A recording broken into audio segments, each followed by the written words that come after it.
This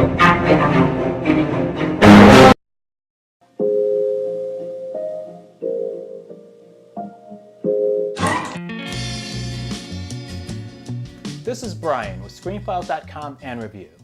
Netflix has a pretty good record as far as horror movies go. From I'm the Pretty Thing That Lives in the House to The Ritual to Velvet Buzzsaw, they're all really good movies. Different types of horror movie, but all horror movies nonetheless. And all of them are really good. But unfortunately, they also have movies like The Babysitter and Death Note, both of which are not that good. It kind of colors the whole catalog of made-for-Netflix movies that are horror. And that's a pity, because as I said, they typically do really good work.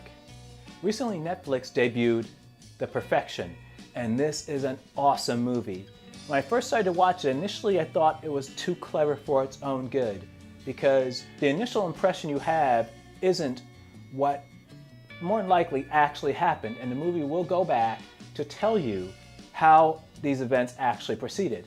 It's an interesting plot device, but the thing is, it has this tendency to, at least for me, make me think that the producers of this movie think they're a lot more clever than they actually are.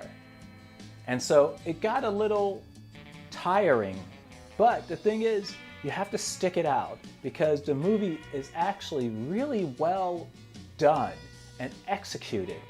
And it's really a story about PTSD, frankly, and trauma, but in a very David Cronenberg-esque fashion. So it's very violent, but it's interestingly violent. And the story it tells is a pretty powerful one.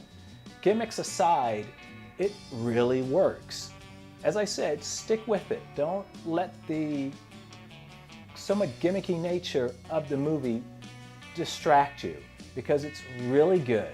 It's really well done. And I guess one of the strongest benefits is that it's so classy and so well shot.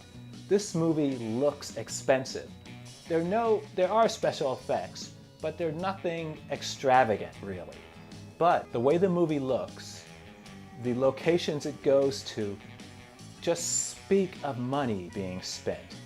This is an awesome production, and it looks the part, and I really enjoy that. I like movies that look, I like expensive movies, because this movie is definitely expensive, but it looks expensive. It looks rich. The production design is top-notch. It just pops. It's such a visually appealing movie. Though the subject matter is a bit rough, but as I said, thematically, this movie is remarkable. It's perhaps one of the first horror movies of the Me Too generation, really, and it really works in that capacity. I would rank it probably among the best horror movies that Netflix has to offer. I would say it's better than Velvet Buzzsaw. I would say it's better than The Ritual, if only because, as I mentioned earlier, what underlies the movie is not in plain sight.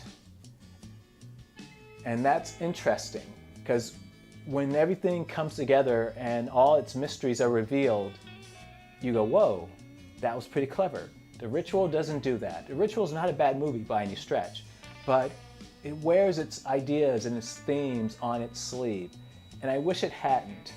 The Perfection doesn't. It has a lot of twists, and it's very interesting to watch. Check it out. This is Brian with ScreenFiles.com and Review. Peace.